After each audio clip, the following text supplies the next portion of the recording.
Welcome to tag Telugu. నేను మీ శివ మల్లాల. అయితే ఒక నెల రోజుల పాటు జరిగే సమరం గురించి ప్రతిరోజు కూడా కుదిరినంత హైలైట్స్ని మీకు అందుబాటులో ఉంచడానికి రెడీ అవుతుంది ట్యాగ్ తెలుగు యూట్యూబ్ ఛానల్. ఈ ఛానల్లో కొత్తగా స్పోర్ట్స్కి సంబంధించి అనేక విషయాల్ని ఎవరెవరు ఎక్కడి నుంచి వచ్చారు, ఎవరెవరు అద్భుతాలు చేయబోతున్నారు, అద్భుతాలు చేశారు, ఆ చేసిన అద్భుతం చేస్తే ఎవరు ఇంత దీనికి ముందు ఏం చేశారు అనే విషయాలు అన్నీ కూడా మీకు పోసుకొచ్చినట్టు ఒక్కొక్కటి చెప్తూ ఉంటాను. గతంలో కూడా మీకు ఒక్కొక్క గతంలో కూడా మీకు ఒక్కొక్క ఆటగాడు ఎక్కడెక్కడి నుంచి వచ్చాడు, ఏ ఏరియా నుంచి వచ్చాడు, ఎవరి దగ్గర శిక్షణ పొందారు, ఎంత కఠోర శిక్షణతో 140 కోట్ల మందిలో ప్లేస్ సంపాదించాడు అనే విషయాల్ని మీకు గతంలో చెప్పున్నాను. ఇప్పుడు ఈ పొట్టి cricket 2020 world cup, mini world cup జరుగుతుంది.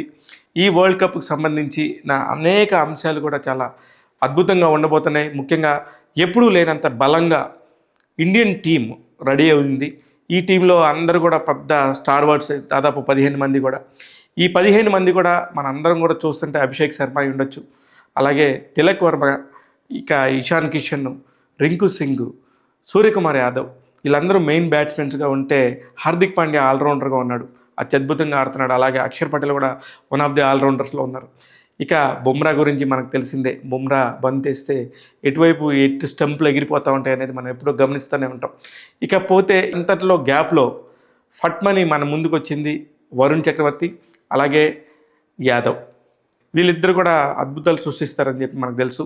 ఇక హర్షదీప్ సింగ్ ఎంత స్పేస్ వేస్తాడు అనేది అందరం కూడా గమనిస్తాం.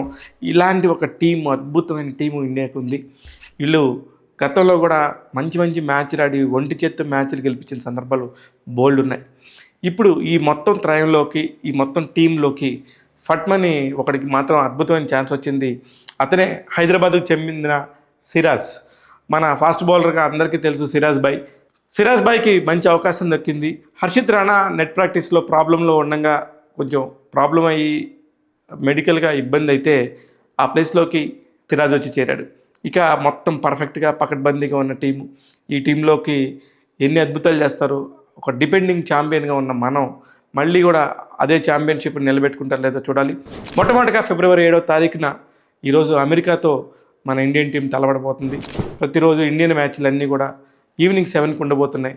31 రోజుల పాటు, అంటే దాదాపు మళ్ళీ మార్చి 8 దాకా దాదాపు 30 రోజుల పాటు జరిగే ఈ సమరంలో విజేతలు ఎవరో ఏంటనేది ప్రతి ఒక్కళ్ళు ఉత్కంఠగా ఎదురు చూస్తూ ఉంటారు.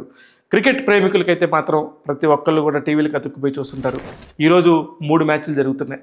వీటికి సంబంధించిన హైలైట్స్ని ఎప్పటికప్పుడు మీ ముందుకు తీసుకొస్తూ ఉంటాను. చూస్తూనే ఉండండి ట్యాగ్ తెలుగు.